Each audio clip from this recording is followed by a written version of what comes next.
Hello, hello. Excusez-nous pour ce léger retard. Voilà, comment allez-vous? Bien? Bon. Oui, avec le... Ouais, on a un petit boxon là. Alors, on est très heureux de recevoir ici... alors, je remercie à nouveau donc Frédéric, Alice et toute l'équipe du TGS Montpellier et du TGS en général nous faire confiance, parce que c'est pas la première fois qu'on vient, en tout cas en ce qui me concerne, ni Grégory. Et par contre, Adrien, c'est une première. Donc je vous demande d'applaudir très très fort nos amis comédiens, Grégory Lenné. Plus fort que ça. Oh. Ah, voilà. Et Adrien Larmande. Alors je vais commencer avec mon voisin de gauche, puisque si je vous dis Nicolo dans L'Attaque des Titans, Rohan dans JoJo's Bizarre Adventure ou encore Harisu dans Alice in Borderland, pour ne citer que cela, vous pouvez l'applaudir à nouveau. Et Grégory Lenné n'est pas en reste aussi en termes de voix, puisqu'il s'agit aussi de Connie dans L'Attaque des Titans, Cavendish dans One Piece, Rackade, parce que sinon ça fait racaille. Bon, oui, voilà, hein, sans mauvais jeu de mots, dans Fairy Tail, mais aussi Shinra dans Fire Force et bien d'autres. On applaudit bien évidemment Grégory Lenné. Alors on va commencer tout de suite dans le vif du sujet, surtout qu'on se connaît un peu, Grégory, on commence à avoir l'habitude des conférences. Pour Adrien, c'est tout nouveau, mais voilà, on va se lancer. Alors du coup, on va justement laisser la parole à Adrien. Est-ce que tu peux nous expliquer, toi, quand et comment tu es devenu comédien? Moi, ça fait à peu près 20 ans que je fais ce métier et j'ai commencé en 2005 et j'ai fait des cours de théâtre, j'ai voulu me lancer là-dedans. Bon, à l'époque, c'était un peu plus facile de faire du doublage, d'essayer de rentrer dans les studios, ce qui est beaucoup plus difficile maintenant. Oui. Ouais. Et voilà, de fil en aiguille, j'ai assisté, j'ai fait des petites ambiances. Avec les années, on m'a filé des rôles plus importants, jusqu'à faire des rôles dans des jeux vidéo, des films comme Le Labyrinthe ou voilà ce que tu as cité, ou pas mal de trucs quoi. Et c'est un pied énorme. Et toi, comment ça s'est manifesté la première fois où tu t'es retrouvé devant la bande synchro? Est-ce que tu as eu le trac? Est-ce que ça a été assez facile? Comment ça s'est déroulé? Alors non, j'ai pas eu le trac, c'était très facile. Non, c'est pas vrai. J'étais complètement flippé. Je me suis dit, j'y arriverai jamais. Et je regardais ceux qui le... Je me disais, mais comment ils font? Comment ils arrivent à le faire? Moi, je pourrais jamais faire ça. Et avec l'entraînement et le temps et la patience, et aussi la patience des DA, ça s'est fait. Des directeurs artistiques, voilà. Et au final, je continue. Et alors, est-ce que tu as toujours, maintenant avec le temps et l'expérience, toujours ce trac malgré tout? Est-ce que c'est un peu mieux? Parce qu'on dit qu'on l'a toujours quand même un peu, enfin, j'imagine que ça part un peu avec le temps. Oui, ça part avec le temps. Après, ça dépend aussi du rôle qu'on fait. Ça dépend du directeur artistique avec qui on est, parce que tous ne sont pas faciles. Il y en a qui peuvent être très durs. Je ne donnerai pas de nom, n'est-ce pas, Grégory Lenné? Oui, parce que Grégory, on peut le dire, a la double casquette de comédien et aussi de directeur de plateau. Ouais, donc j'ai un peu Je moins crois de qu'il y a un bébé qui vient de naître là, il me semble, à l'instant. Vous entendez? Il me semble. Hein. Non, je disais, il y a un bébé qui vient de naître là. Ah bah oui, mais c'est bien. Bienvenue au nouveau. Alors, il en faut. Voilà. Donc plus sérieusement, on va passer la parole à Grégory. Toi, tu peux nous expliquer comment et quand tu es devenu comédien? J'ai envie de dire, c'est un peu le même parcours qu'Adrien et que la majorité des comédiens qui font ce métier, c'est-à-dire cours de théâtre d'abord, et puis ensuite aller assister en studio pour apprendre. Et avec les mêmes passages, le trac, le j'y arriverai jamais, D'ailleurs, je n'y suis pas arrivé la première fois, donc je ne trouvais pas bon. Ah non, c'était une catastrophe ma première fois, vraiment. Je ne comprends pas qui m'ait gardé, hein, sincèrement. Ah non, mais vraiment, c'est illogique comme décision, mais ils m'ont gardé. Tant mieux finalement. Non, parce que maintenant, je suis obligé de cacher ce premier doublage pour que personne le découvre. Donc je passe mon temps à effacer tout ce que je trouve sur Internet qui fait référence à ça. Donc dans un sens, tant mieux, parce que ça te permet d'être là et aujourd'hui et de continuer ce métier. Et dans un autre sens, tu es obligé de faire comme Luc Besson à une certaine échelle, de masquer Les casseroles. C'est les premiers films, les premiers trucs. Voilà. Les dossiers, comme on dit. Donc ouais, non, celui-là, j'essaye de le cacher. Donc il y a un petit jeu sur Internet où il y a des gens qui essayent de le retrouver. Pour le moment, ils n'ont pas réussi. Ah, J'attends de voir. mon Dieu, si on arrive à sortir de ça. Tu les as détruits normalement? Pas complètement. Malheureusement, c'est encore trouvable. Ah, Je sais que c'est trouvable. Ça va, c'est pas mais facile. je suis sûr qu'il y en a qui vont trouver parce qu'il y a des spécialistes qui connaissent Je pense qu'il y en a un moment qui vont trouver c'était quoi le premier. Mais Parce que des gens qui connaissent mieux vos parcours que vous-même, limite, ça, il y en a partout, non? Limite.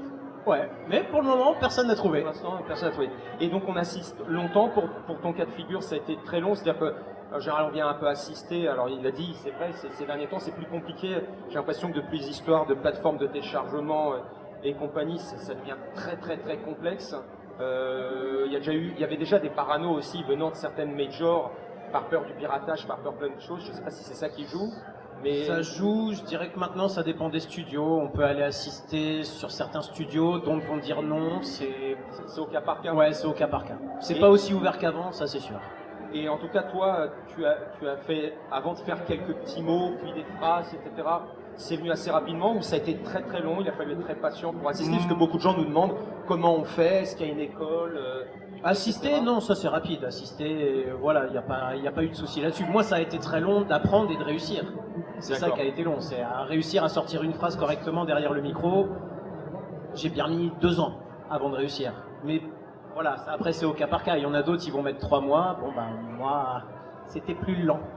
Et être synchrone, le lip sync, tout ça, donc cette technique, parce que des fois on voit, c'est toujours bien écrit, non, je plaisante, parce que des fois Ça se sort. on dirait mon médecin qui écrit, enfin c'est-à-dire très mal, et comme souvent les médecins, non je plaisante, mais c'est vrai que des fois vous finissez par décoder, je taquine. Hein. Ouais, après la synchro, dans mes souvenirs, ça vient vite. C'est pas Oui. ça le plus dur. Faut pas ça. C'est pas d'être synchro avec l'image. Le plus dur, ça va vraiment être retranscrire le jeu. C'est ça qui Est-ce va que être c'est plus les compliqué. ruptures d'émotions, passer de la tristesse à la colère, à la joie, en très très peu de temps. Est-ce que c'est ça qui peut être difficile En fait, c'est de retranscrire ça, mais uniquement avec la voix qui passe dans le micro. C'est-à-dire quand on est au théâtre ou au cinéma, on a les yeux, on a le corps, on s'aide de tout ça, et c'est ça qu'on nous apprend en école de théâtre. Et quand on arrive derrière le micro, on n'a plus que la voix uniquement, et donc ça déstabilise parce qu'on a l'impression de donner beaucoup, et quand on réécoute, en fait, on ne donne rien la première fois.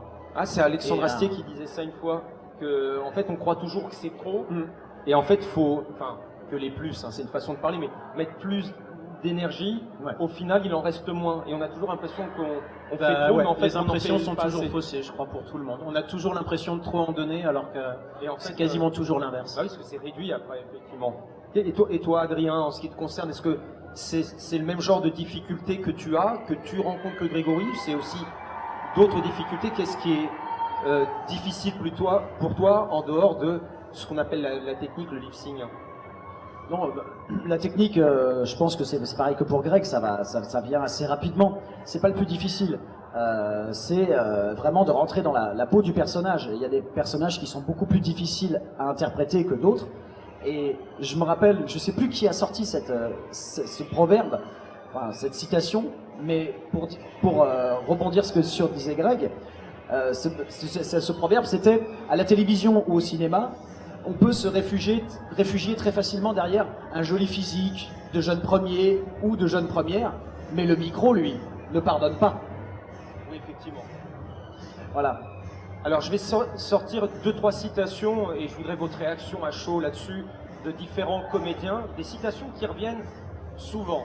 Bon, je vais commencer par une pourrie, mais je citerai pas les comédiens, mais pourtant, un me l'a sorti. Et après, je citerai les 2 bonnes citations normales, et j'aimerais vos réactions. Bon, la première, on m'a quand même sorti, alors ce que j'estime être un peu une bêtise, le doublage c'est comme du karaoké. Mais après on s'y fait. Non, mais je vous promets que je ne cite pas le nom par respect de la personne, mais je voudrais votre C'est bon, réaction à chaud. on sait qui c'est. Ah, d'accord, bon, on balance pas alors. Hein. Donc on est d'accord, no comment, hein, on va pas aller plus loin là-dessus. Donc ce n'est pas facile, hein, c'est pas juste baisser son son comme... parce que devant la télé, pour imiter la Hélène et les garçons, faire des parodies, ça a l'air facile comme ça, mais ça n'a strictement rien à voir. C'est le jour et la nuit quand on est en face, et puis il y a les gens autour, enfin il y a toutes les conditions. Je vais en citer 2 autres. La deuxième, Brigitte Lecordier, comme beaucoup d'autres comédiens, d'ailleurs c'est pas qu'elle, hein, se l'accorde à dire, on dit que par rapport à un acteur, notamment, là je ne prends pas de dessin animé, mais d'acteurs en particulier, ou d'actrices, pas évident, hein, mais, ça déconcentre un peu, qu'il faut être, entre guillemets, humble, au service du personnage, donc de l'image, et par rapport au comédien. Et qu'un bon doublage, c'est un doublage qui s'oublie. Ton micro en face parce que... Oui, un bon doublage est un doublage qui s'oublie sans mauvais jeu de mots, et être au service donc du comédien et de l'image, et être humble, être derrière, et pas s'accaparer le truc. Qu'est-ce que vous en pensez? Oui, je trouve qu'en effet, de toute façon, on n'est qu'une voix, hein, faut dire. Il y a le discours des pro-VO qui disent que oui, le doublage ça sert à rien. Il y a le discours des pro-VF qui disent que c'est génial, mais on n'est qu'une voix, on n'est pas non plus la personne qu'on double. On n'est pas, moi j'ai doublé des stars hollywoodiennes, on touche pas leur salaire, et il faut pas non plus s'imaginer qu'on a leur notoriété aussi. On est connu par un public qui aime ça, ou un public qui s'y intéresse. Mais en effet, c'est là qu'il faut être humble. Je veux dire, le soir, on rentre chez nous, on a une vie, on est normaux, on va promener notre chien ou on change notre enfant. Je suis la voix de... Voilà, excusez-moi, je suis la voix de... Tu vois, au supermarché, je vais pas passer devant tout le monde parce que j'ai doublé Dylan O'Brien. La caissière, elle en a rien à foutre. Voilà. Mais est-ce que la caissière a pu te reconnaître ou quelqu'un dans la vie? Il y a qu'une seule personne qui m'a reconnu une fois, c'est un chauffeur de taxi. Ah, par rapport à mon nom, il m'a dit, ah, votre voix, machin. Et je lui ai dit, bah, peut-être, voilà. Il m'a dit, mais oui, si. Voilà, lui, c'était dans NCIS qui m'avait reconnu, donc. Ah, c'est toujours sympa. Bah, ouais, pourquoi pas. Hein. Mais ça n'empêche pas de faire les courses. Bah, ça n'empêche pas de faire les courses soi-même. Je dis pas prendre le taxi encore. Voilà. C'est vrai qu'il y a beaucoup de gens qui ont tendance à s'imaginer des choses. En même temps, c'est un métier qui est pas hyper connu, donc on peut très vite se plus faire reconnu qu'avant, voilà. mais pas hyper connu. Voilà, dans le sens où on n'a pas toutes les infos, on peut s'imaginer très vite des choses qui sont fausses. Comme quoi, voilà, c'est du karaoké, c'est facile de lire un texte. Un jour, on m'a dit, oui, j'ai une très belle voix. Un autre chauffeur de taxi m'a dit, j'ai une très belle voix. Je dis, mais moi, il n'y a pas de problème, en fait, je peux conduire. Et toi, tu vas faire un chauffeur de taxi, lui, il va je lui ai dit, moi, si tu veux, j'ai pas le permis, mais je peux conduire une voiture. Dans ces cas-là, on échange. Mais seulement, ça s'apprend, en fait. Voilà. Je conduis très bien. Voilà, je conduis très bien. Et en plus, j'ai une belle voix. Et j'ai pas de licence de taxi. Enfin, c'est des choses qui s'apprennent, quoi, tout simplement. C'est comme tout. Alors après, il y en a peut-être 1 sur 1 million qui ont le talent inné, qui arrive au micro et direct. Les comédiens nés, ça court pas toutes les rues. Non, clairement pas. Et il y a beaucoup de gens qui s'imaginent que, mais c'est vrai qu'une fois qu'on voit le micro, bah, même moi, au début, je me suis dit, oh, ça va, ça a l'air facile. J'y vais, je vois les mecs, je fais, non, c'est pas facile. J'enchaîne, je fais, mais c'est horrible ce que j'ai fait. Voilà, c'est bien d'avoir le recul, d'être humble, etc. Oui, j'ai vu des jardiniers essayer de s'exercer au doublage. Il y a tout, il y a des mannequins, bon, mais ça c'est encore autre chose. Il y a tout. Après, il y a des gens, voilà, qui aussi se donnent. Moi, j'ai un exemple en tête, un comédien qui s'appelle Yannick Lasserre. Lui, il était boulanger. Il adorait le doublage. Il avait des horaires horribles. Entre deux croissants. En parallèle de son métier de boulanger, où il devait quand même se lever à 3h du matin, il a fait des cours de théâtre, il a fait des stages de doublage. Et ben maintenant, il a pu arrêter son métier de boulanger pour faire uniquement du doublage. Et ça, je dis, artisan, respect.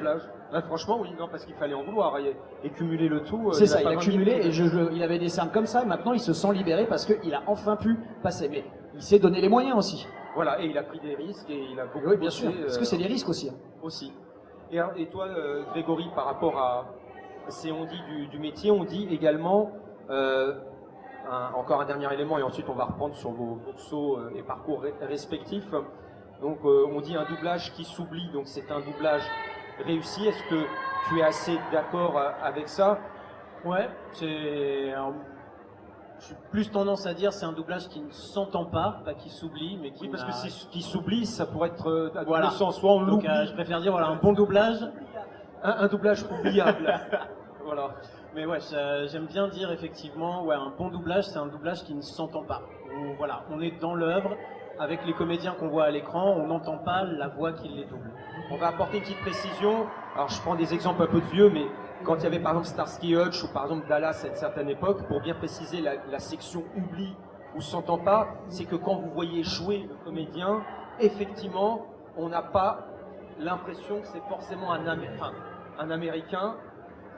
On croit vraiment que c'est le Français qui parle, et alors qu'en fait, c'est un comédien qui est derrière.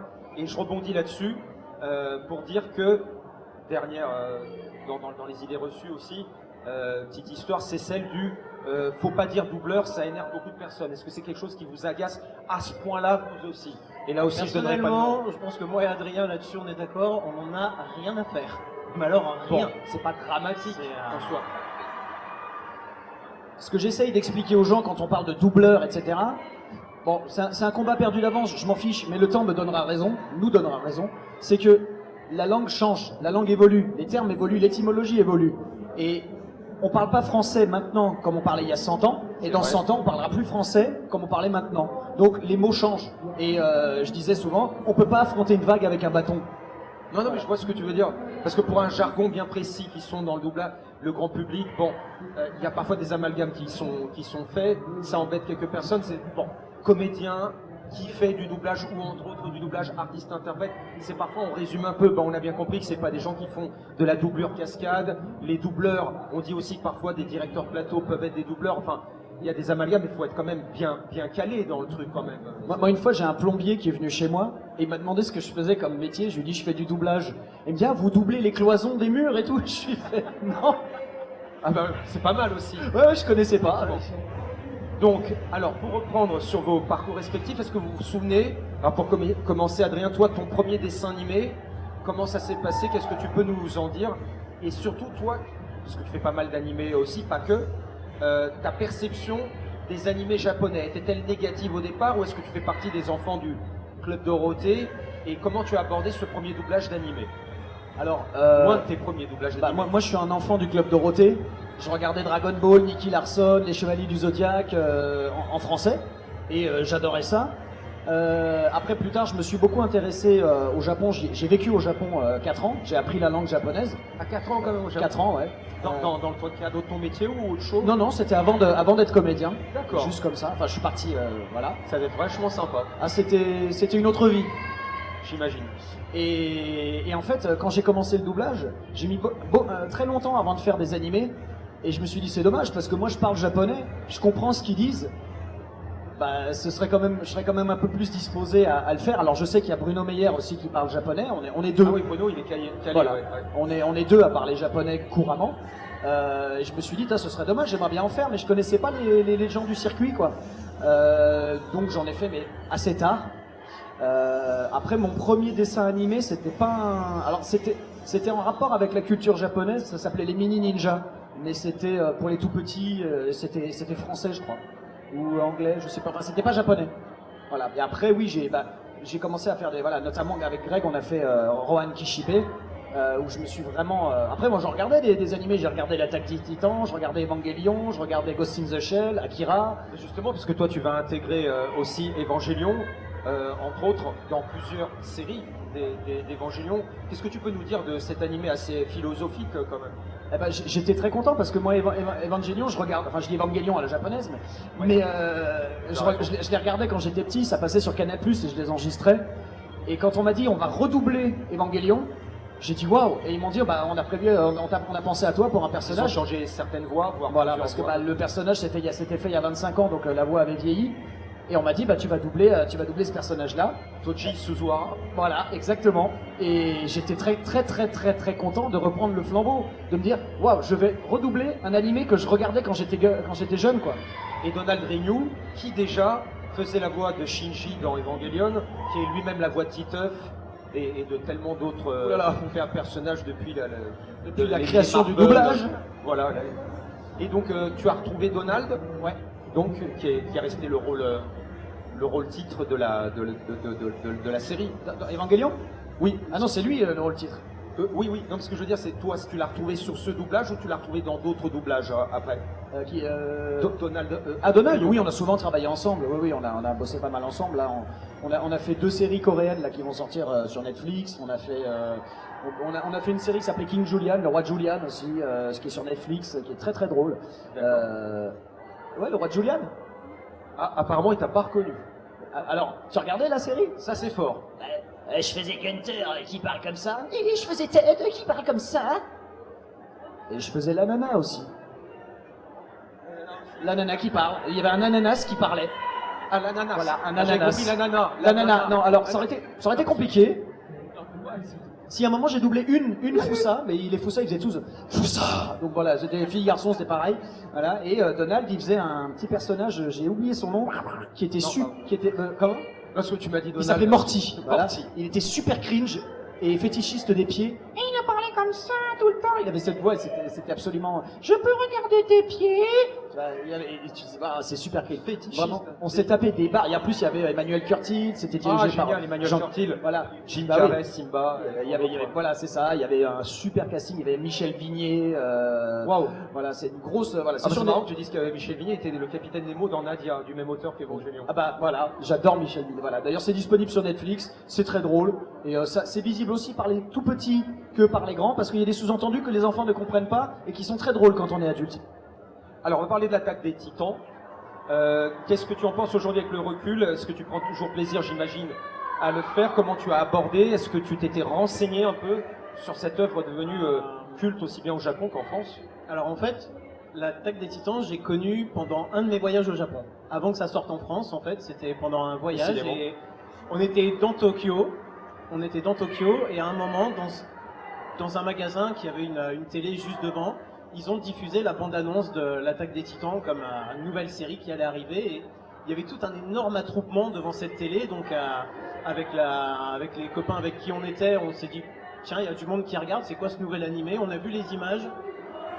On a assez vite compris que ça allait être quelque chose d'assez énorme. On savait pas encore exactement ce que c'était, de quoi ça allait parler, mais rien que de voir l'animation, les images, tout ça, on s'est dit ok, ça quand ça va arriver en France, faut qu'on se démerde, faut qu'on soit dessus. Ça va être un truc gros, voilà. Et Quand même, on sent venir. le hasard, parce que là c'était vraiment le hasard, a fait que c'est arrivé dans un studio où je travaillais régulièrement et où ils m'ont proposé une co-direction, parce que du coup on était 2 directeurs artistiques. Waouh. Et comme on était 2, bah, on a profité pour me faire passer aussi des essais sur le personnage de Connie, et du coup j'ai été choisi sur Connie. Bah, c'est plutôt pas mal. Donc, Connie. ah bah oui, du coup, j'ai eu beaucoup de chance là-dessus. Et Double emploi. la série, je prends toujours autant de plaisir maintenant.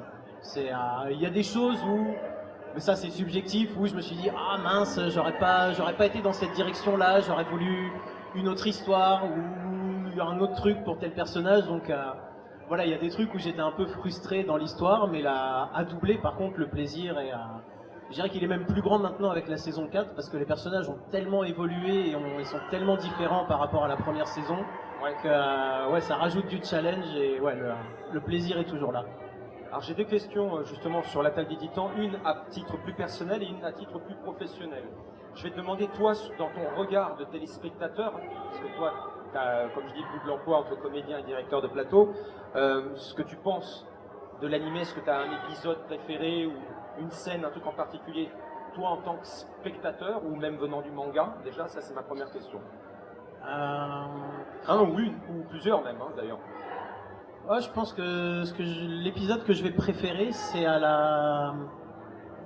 ça doit être l'épisode 12 ou 13 de la saison 1, quand... Ouais, non, je vais pas spoiler au cas où, mais ouais, épisode 12 ou 13 de la saison 1, quand il y a un arc qui se termine, très précis, et cet épisode-là, je l'ai trouvé tellement fort à tous les niveaux. Il y avait beaucoup d'émotions, il y avait les combats, l'action, il y avait un rythme énorme. C'était ouais, c'est quand je le revois encore maintenant de temps en temps, il me fait toujours le même effet, celui-là. Ah, c'est vraiment mon préféré. Et alors après, à titre professionnel, toi en tant que directeur plateau et comédien, y a-t-il un épisode, plusieurs épisodes, des scènes, des arcs que tu as préféré doubler ou diriger? Et si oui, pour quelle raison? J'ai des souvenirs qui viennent comme ça. Ouais, je dirais la saison 4. Ouais, quand même. C'est là où bah en fait... Oui, effectivement, tu participes un petit peu, c'est vrai. Parce que Adrien est dedans. Non, en fait, ça vient d'un détail très con que la plupart des gens ne savent pas, c'est que... Il y a Grégory qui parle, merci, s'il vous plaît. Un peu de silence. On sait Non, jamais. en fait, nos conditions de départ sur l'animé étaient très difficiles. On nous laissait pas de temps du tout. C'est une des raisons pour lesquelles on est 2 directeurs artistiques, en fait, c'est qu'on n'avait pas de temps du tout. On devait aller à une vitesse de malade et en fait, c'était pas des conditions agréables. Donc les 3 premières saisons à doubler ont été très très dures. Saison 2 et 3, c'était même limite un traumatisme. Parce qu'avec l'autre directrice artistique, on n'en pouvait plus en fait. C'était l'attaque des tyrans. Non, pardon. Bah, on n'était pas loin. Et très honnêtement, ça, voilà, c'est pareil, les gens ne le savent pas, mais à la fin de la saison 3, avec la directrice artistique, on avait dit, on ne reprend pas, on arrête, on n'en peut plus, c'est pas des conditions, travailler comme ça, c'est pas possible, on commence à faire du mauvais boulot, on veut pas. On veut pas. Nous, on adore la série, on veut faire quelque chose de bien, on arrête là. Et quand la saison 4 est arrivée longtemps après, on a redit au studio, on ne reprendra pas dans ces conditions-là, on ne reprendra que si vous nous doublez le temps et que vous nous doublez le nombre de comédiens qu'on a le droit de prendre. Si on n'a pas ces deux conditions-là, voilà, si ces deux conditions-là sont pas acceptées, on ne reprend pas, on arrête. La chance qu'on a eue, c'est que tout le casting de l'époque, on leur a expliqué, ils nous ont dit, bah, vous savez quoi, on vous suit. Si vous n'obtenez pas ces conditions-là, on ne reprend pas non plus. Ah, ça c'est cool parce que parfois il y en a qui se les refroidissent. Hein. Non, là, tous les comédiens nous ont dit, on vous suit. C'est voilà, c'est ces conditions-là pour reprendre. Sinon non, et le client a fini par accepter. Ah bah tu m'étonnes avec une licence. Du coup, on a eu enfin tous les comédiens qu'on voulait, on a eu tout le temps pour bien travailler, et du coup, ouais, la saison 4 a été vraiment un énorme plaisir à faire. C'est fou des fois de devoir taper du poing sur la table pour avoir un peu plus de budget ou d'autres, mais les animés, même nous avec Adrien par exemple, on adore ça, on est très fans, mais les animés, même encore maintenant, ça reste mal vu considéré, par une partie de notre métier, par... Ah, il n'y a plus de jus, bah, je vais te passer mon micro. C'est la censure en fait, ils veulent pas que je le dise.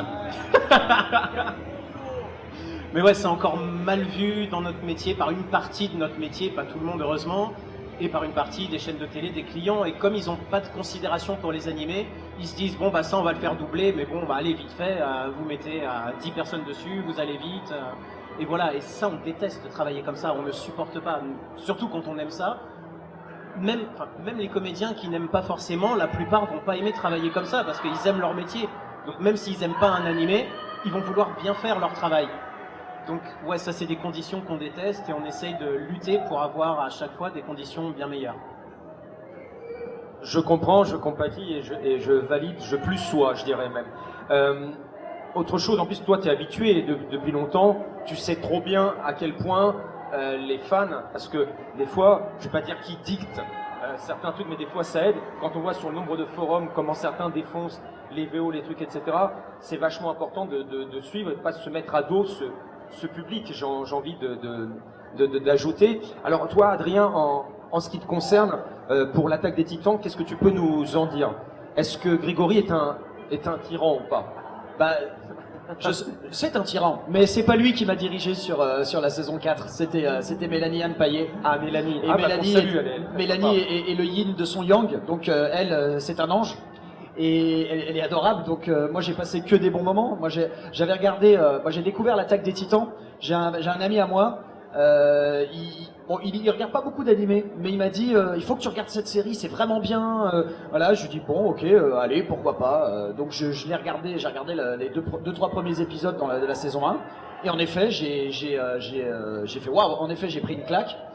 Bon, je les ai regardés en japonais parce que j'entretiens un peu, et je savais même pas que c'était doublé à l'époque. Ensuite j'ai regardé la saison 2, pareil, j'ai adoré.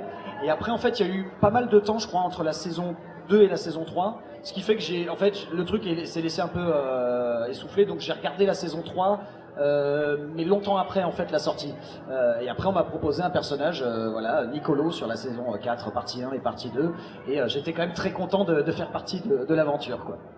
Alors je voulais vous demander à tous les deux aussi, parce qu'il existe aussi des films d'animation, donc il y a tellement de choses autour de l'attaque des Titans, ce que vous en pensez, et surtout, alors ça c'est très courant au Japon, hein, tu le sais mieux que moi, on adapte souvent, que ce soit Maison Nikoku, Ranma 1/2 ou d'autres, beaucoup de séries live avec des acteurs japonais bons ou moins bons, des stars ou pas forcément des grosses stars, et en ce moment, Netflix, pas seulement, ou d'autres plateformes, ont tendance... Je pense que c'est parce qu'il y a les Marvel qui s'écoulent. Il va falloir maintenant aller sur la tendance des mangas. Non, mais je plaisante à peine, mais on voit petit à petit, il n'y a plus de place. J'ai l'impression que petit à petit, ils vont de plus en plus sur les adaptations. Il y a One Piece, etc.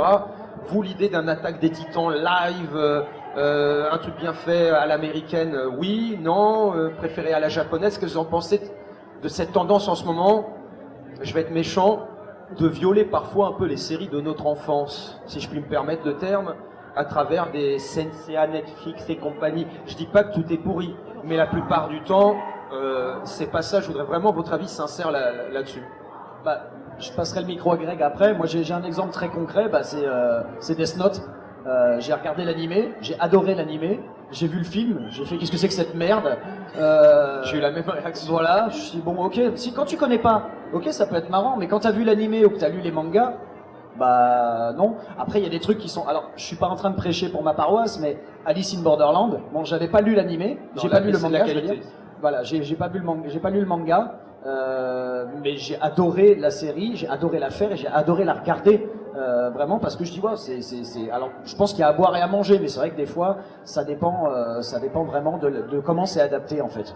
Il y a des gens qui vont vraiment respecter l'œuvre originale et d'autres qui vont se dire oh c'est pas grave, on va changer les trucs de toute façon voilà. Donc il y a du bien et du pas bien. Exactement. Et toi, Grégory, qu'en penses-tu? Ah, du coup, on reparle de l'attaque des Titans. Il y a un film live de l'attaque des Titans que j'ai vu. Oui. Et bah, ça m'a fait le même effet qu'Adrien. J'adore la série, je me suis mis devant le film, j'ai fait c'est quoi cette merde? C'est quoi ce truc? Mais tout ça sort, les effets spéciaux sont immondes. Au départ, quand on voit la bande-annonce, on se dit tiens, les Titans sont pas trop mal faits. Ouais. Ils vont peut-être avoir réussi leur coup. Et après, on regarde le film, on les voit là quand ils s'envolent avec leur matériel, tout ça. On voit les trucs, on fait non mais attendez, c'est même pas un fond vert tellement c'est mal fait. Le scénario est ridicule, ça n'a rien à voir avec le manga. C'est-à-dire, il démarre comme le manga, puis alors après, il part sur complètement autre chose. C'est dans la création des Titans, le machin, tout ça n'a rien à voir. Et c'est nul. Et c'est vrai qu'il y a très peu de bonnes adaptations live tirées d'animés qui sont réussies. Il y en a. Bah, mais en fait, c'est vraiment pas la majorité. Ou le Nicky Larson de la show, ça se compte sur le bout des doigts. C'est sans doute pas Dragon Ball Progression, Évolution. Et franchement, j'ai très peur pour One Piece et Sensei. Il y a... oui. Enfin, Cowboy Bebop, ils ont arrêté tout de suite au bout de même pas une saison. Et là, quand on voit les premières images de Senseiya, on se dit bon, bah ça va pas être celui-là qui sera réussi, quoi. Oui, avec un personnage sorti de Marvel, un casque de King Arthur. Enfin, il y a tout, c'est tout sauf Senseiya. Hein. Ouais. Pour moi, c'est pas ça. Bah non, vraiment pas. Et rassure-moi, pardon, sans vouloir te couper. Vous retrouvez pas sur le doublage de ce film de l'attaque des... Parce que, imaginons, on t'aurait proposé non, ils l'ont même pas fait doubler. D'ailleurs, c'est étonnant, on aurait pu aussi vous les confier, c'est pas systématique. Mais je sais même pas s'il est sorti en France, le film. C'est la question que je me pose, parce que je pense pas qu'il est sur les... En fait, moi, je l'ai même pas regardé. J'ai dit, au début, j'ai dit à des potes, il y a un film, l'Attaque des Titans, qui est sorti. Ils m'ont dit, laisse tomber, c'est nul. Bon, donc, je l'ai pas regardé. Ah bah, t'as bien fait. Il y en a qui le connaissent ici. Est-ce qu'il est japonais, il est américain, celui-ci? Qui? Le film en question? Il est japonais. Japonais, hein. Voilà. D'accord, donc on confirme bien. Il est horrible. Non, effectivement, il n'a pas encore été doublé en France, donc c'est effectivement ça répond un peu à notre question. C'est si jamais c'est le mec qui fout la merde. Il était en deux parties. Bon, si on vous le confie, j'imagine qu'on refuse pas. C'est quand même du travail, mais ah non, on refuse jamais le travail. Mais bon, c'est pas le genre de choses dont on va se vanter sur notre CV tellement il est mauvais. Il est vraiment très mauvais. J'imagine. Alors, on va parler un peu d'Alice in Borderland. C'est quand même une série qui marche très très bien, qui est bien foutue. Qu'est-ce que tu en penses toi personnellement et ton implication à toi sur ce doublage? Bah moi déjà, je connaissais pas du tout. En fait, je savais pas qu'il y avait un animé Alice in Borderland. Enfin, pas un animé, un manga. Mais je crois qu'il y a un animé aussi. Oui. Voilà, on m'a appelé pour un casting. On m'a dit voilà, c'est une série japonaise. Le mec, ils sont dans un univers. Voilà, ils passent des épreuves. Bon, j'ai dit ça a l'air sympa. Je passe le truc, on m'a dit bon bah t'as été choisi, c'est cool. Et c'est vraiment en enregistrant la série, la première en tout cas, la deuxième aussi, mais que j'ai découvert vraiment l'univers de Alice. Et j'ai trouvé que c'était génial. Et c'est l'un des... Vraiment, une fois on m'a sorti, ouais le doublage c'est facile. Je dis, détrompe-toi. C'est comme le cas. Justement, j'ai cet exemple de Alice in Borderland. Il y a un épisode, je crois que c'est dans la saison 1, l'épisode 5 à peu près, où vraiment le personnage de Harisu vraiment envoie tout ce qu'il a au niveau vocal. Et je me rappelle très bien, être sorti de là, j'étais en sueur. J'ai dit, mais là j'ai mouillé la chemise au sens propre. Et je me suis dit, c'est là qu'on voit que c'est pas facile en fait. Qu'il faut vraiment, parce que le comédien il y va, il donne tout ce qu'il a, il donne toutes ses tripes. Et nous on peut pas passer à côté. Il faut vraiment qu'on fasse comme lui, voire aussi bien quoi.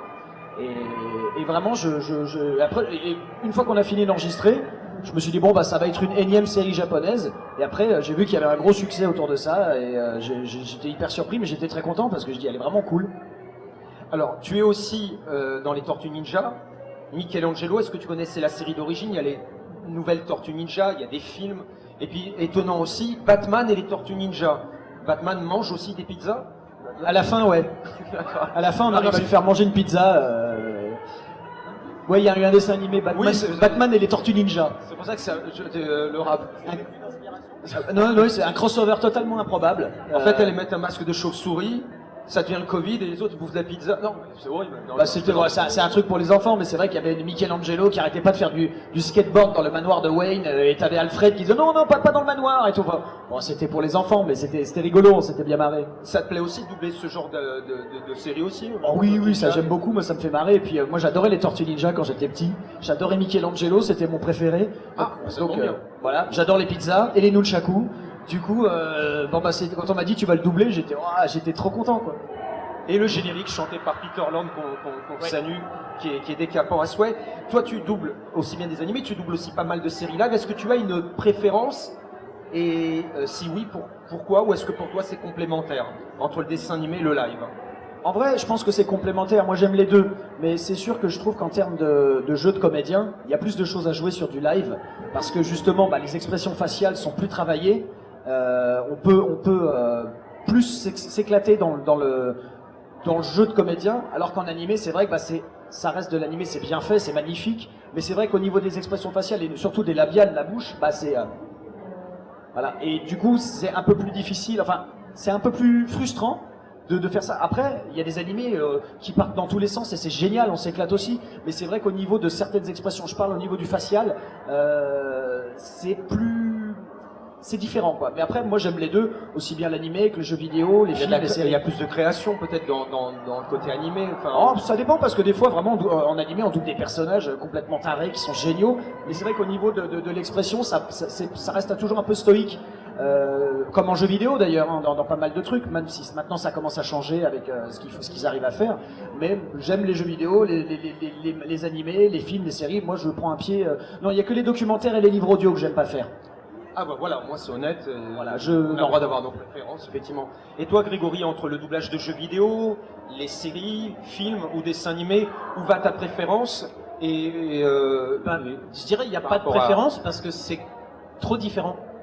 Il y a les animés, on les double d'une certaine manière, le live a sa propre technique, le jeu vidéo c'est encore totalement différent. En jeu vidéo il n'y a pas de bande rythmo, une fois sur deux, si c'est pas 9 fois sur 10, on n'a pas d'image. Donc c'est encore une technique totalement différente, donc je peux pas les comparer. C'est trop différent, donc du coup moi j'ai du plaisir sur tous. Les documentaires j'aime bien quand même, mais documentaires j'aime bien parce que non moi c'est pas ça, c'est parce que c'est des vacances. Un documentaire animalier, hein, pas sur Nabila, parce que là c'est non c'est pas ça, c'est que c'est des vacances en fait. C'est tellement facile à faire. Déjà on est assis, ce qui n'arrive jamais en doublage, on est toujours debout dans le doublage. Documentaire on nous assoit, on est à une table et puis il y a un mini-jeu, mais à peine, c'est vraiment une technique de ce qu'on appelle voice-over. Et donc en fait, c'est de la détente, c'est des vacances pour moi. Donc j'aime bien, mais pas pour le produit en soi, sauf quand il y a des jolis produits. Je me souviens, j'avais fait un truc sur la forêt de Bornéo, c'était magnifique, ça donnait envie. Mais ouais, j'aime bien les documentaires, mais vraiment parce que c'est tellement facile à faire on module moins ça. Ça voit, il y a peut-être un peu plus de rigueur. Il y a très peu de modulation, voilà. Il y a très peu de jeux. Un peu plus posé. Donc c'est facile, c'est tout simple et c'est facile. Ça c'est plutôt une bonne chose. Est-ce que tu peux nous parler aussi de Fairy Tail, parce que tu doubles aussi dans Fairy Tail. Fairy Tail, ouais. Et puis j'ai cru comprendre que c'est un animé que tu aimes beaucoup. Alors déjà de base c'est un animé que j'adore et il y a un affectif particulier Fairy Tail parce que le doublage a duré 10 ans. Et c'est la série que j'ai doublée pendant le plus de temps en fait. Et c'était vraiment un rendez-vous régulier tous les ans où pendant X mois, on savait qu'on allait retrouver notre personnage, qu'il allait être là. Et quand la série s'est arrêtée, qu'on est arrivé à la fin, au bout de 10 ans, ça a fait très très bizarre d'arrêter. Il y a un affectif particulier. Alors, on te retrouve aussi sur Captain Tsubasa, on va finir la conférence. Alors, deux dernières petites questions. Le Fire Force, quand même. mais aussi Captain Tsubasa, City Hunter, depuis pas longtemps, pas si longtemps, parce qu'il y avait déjà beaucoup de films, de séries avant, mais également Dragon Ball Z. Qu'est-ce que ça fait de se retrouver sur des licences qu'on a connues quand on était enfant, et qu'est-ce que tu peux nous dire pour Fire Force? Je les ai pas connus enfant. On est en quelle année? 2023? Je les ai pas connus, je suis né en 2000. Ça fait bizarre. Ça fait très très bizarre. Ted Carter, dans le nouvel Olivier Tom, entre guillemets. C'est bizarre, puis surtout c'est génial. Se dire, bon ok, je regardais ça quand j'étais petit et maintenant je travaille dessus. On a du mal à réaliser. Et pas trop impressionnant, travailler avec Éric Legrand, Brigitte Lecordier, enfin des gens, des la aguerris. première fois. Maintenant, une fois qu'on travaille plusieurs fois avec eux, c'est juste des collègues. Mais la toute première fois qu'on travaille avec des gens qu'on a entendus quand on était tout petit, on est mort de trouille. Comme j'imagine, tout de suite. Et Fire Force, ça fait partie de ton top 10 aussi? Enfin, de mon top 3. Top 3. Fire Force, c'est... Bah, on voit... Fire Force, hein. Voilà. Là, t'en fais la promo. Qu'est-ce qui te plaît tant, toi, pour conclure? Alors, l'animé en soi me plaît, puis c'est mon premier héros de shonen. C'est le tout premier qu'on m'a confié, et je m'éclate tellement dessus que voilà. Alors pour finir, Adrien, en 2 mots, qu'est-ce que tu peux nous dire sur JoJo's Bizarre Adventure et tes doublages en général? Alors, moi j'ai pas doublé dans JoJo Bizarre Adventure exactement, j'ai doublé dans Ainsi parlait Rohan Kishibe, qui est donc un personnage de JoJo, mais je suis pas sur... je crois pas que je sois sur JoJo, parce que je sais pas s'il est arrivé ou s'ils ont pris quelqu'un d'autre. Ah, parce que c'est pas le même distributeur. Moi c'était pour Netflix et l'autre c'était pour Crunchyroll, si je dis pas de bêtises. D'accord. Voilà, c'est pas les mêmes personnes qui ont dirigé, etc. Mais moi, je connaissais pas du tout. Enfin, je connaissais de nom Jojo. Et quand avec Greg, on a fait Rohan Kishibe, je me suis juste dit, voilà, il est hyper classe, il est hyper beau gosse, et son pouvoir, son stand, il est excellent. Et il pourrait exploser n'importe lequel des Marvel, comme ça. Et je trouvais que vraiment, j'étais hyper content de le faire. Et s'il y a moyen de le refaire, je le referai avec plaisir. Voilà. Bah, merci beaucoup. Je vous demande de les applaudir. Si vous voulez venir les voir. Bah, ils sont pas très loin, je crois que vous êtes juste de l'autre côté là. Hein. Voilà, en dédicace. Donc merci à vous et venez, ils sont tout à fait abordables, comme vous pouvez le voir, ils ne mordent pas. Voilà, merci.